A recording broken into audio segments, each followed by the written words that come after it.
4th, 2013. An alert Highland Park resident notices she's being followed as she drives home and asks her husband to call the police. Highland Park Police Department. There's a fellow who my wife claims followed her home from Mockingbird Station. He followed her into our back alley. Then he's gone around to the front and circled around our house, and now he's kind of waiting on the street. What kind of vehicle? Motorcycle, green motorcycle, guy with a bald head. 141. Husband calling says his wife was followed home by a subject from Mockingbird Station on a green motorcycle, followed her all the way to the back alley entrance. The citizen, number one, was aware of her surroundings. And that, to me, that's one of the first things anyone should do from a matter of personal safety, is to be aware of their surroundings. An officer already on patrol heads to the area. The on-duty sergeant was at the station doing paperwork, and he had his radio on and heard the call come out. And he took enough note of that call to think, that's something I probably need to respond to myself, and he did so. The officers recognized a particular or a potential threat to a citizen of the town, and they responded, in a manner that was appropriate for the threat that they perceived, not just the words that were dispatched, but the threat that they perceived based on those words. Officers quickly locate the motorcycle the caller described in a parking lot of a shopping center adjacent to the SMU campus. There's one parked in the 3000 block of Mockingbird. It looks like a parking lot, so we're watching it for a few minutes. One officer watches the motorcycle while the other officer exits his vehicle. They quickly spot David Edwin Hartman. Is he walking out the front door? I think so. Well, number one, he very specifically meets the description given by the reporting person. And so the officers then, as they focus their attention upon that person tries to ignore them basically and walk away from the scene. And our officers, being proactive and being good at their jobs, adept at their jobs, they don't allow that to happen. They attempt to engage. The suspect, does his best to just walk away, and the officers don't let that happen. Hartman tries to drive away on the motorcycle, but his escape is blocked when one of the officers positions a squad car to block his path.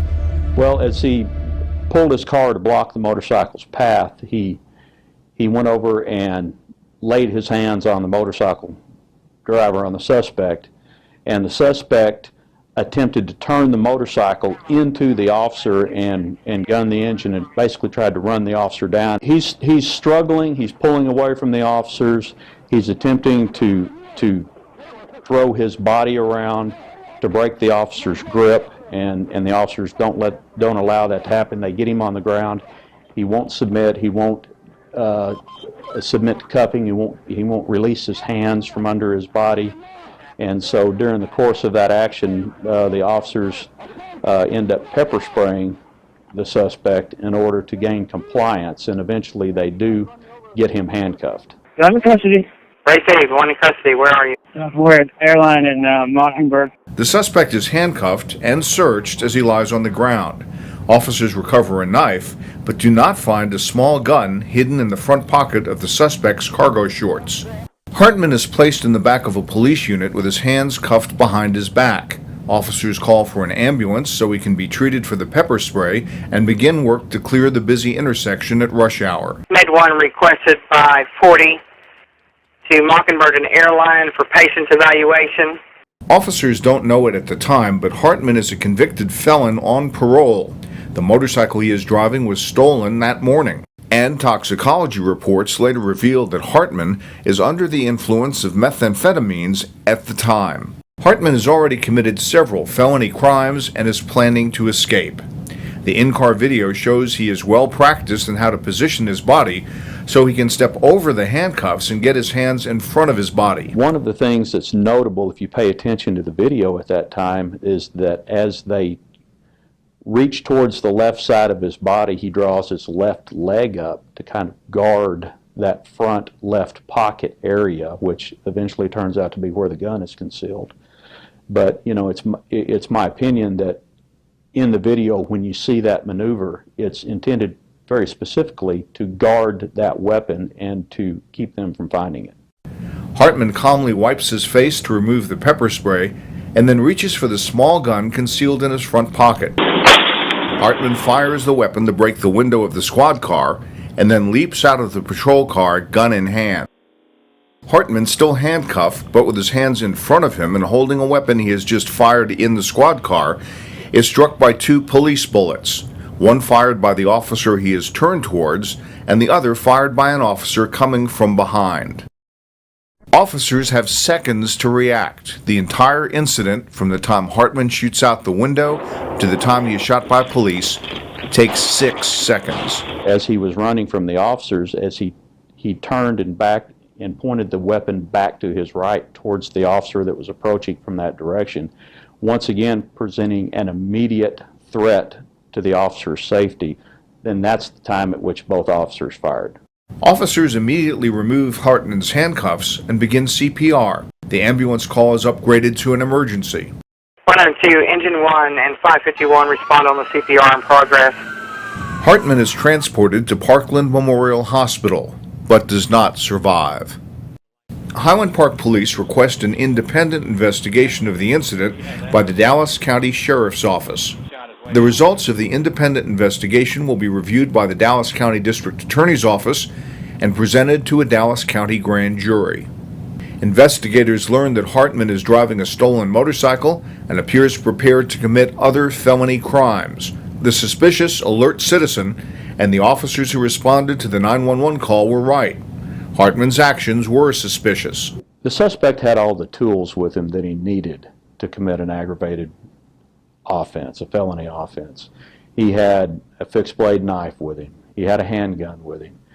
He had a rag, and he had a small can of hairspray in his cargo pocket. The hairspray can be used to blind or distract to somebody. The rag could be used to gag them. A fixed blade knife could be used as a weapon, you know, if you wanted to do something quietly, and certainly a firearm is a weapon, you know, if you're not worried about as much noise as it makes. He had the tools with him to commit a violent felony offense. But was shooting Hartman justified under Texas law? The threat he posed to the public was immediate, in that he had already used the weapon and expressed his intent to use that weapon by firing it to break out of the vehicle, and he would have presented a hazard to anybody there at that intersection, potentially as an assault victim to be shot, as a potential carjacking, kidnapping type event, hostage-taking event could have occurred. So that in itself would have been justification to use deadly force. A Dallas County grand jury agreed. Following a thorough investigation by the Sheriff's Office, a review by the Dallas County District Attorney, and a presentation to the grand jury, the case was no-billed, meaning the officer's use of deadly force was justified under Texas law. But what about the initial search? Chief Vincent acknowledges Hartman concealed a small gun from the officers during the search. Yes, we have counseled and trained specifically with the officers that were involved, and counseled and trained specifically with the entire department, because this isn't something that could affect anybody that's out there working in the field. It's unfortunate that the suspect in this case didn't go home that night. However, the officers that were involved went home, but more importantly, everybody in the general public went home. The citizens, the victim in this case, the witnesses in this case, all the potential victims that could have been there at that intersection at the time that he shot the window out and escaped from the vehicle, all of those people went home because of the actions of those officers.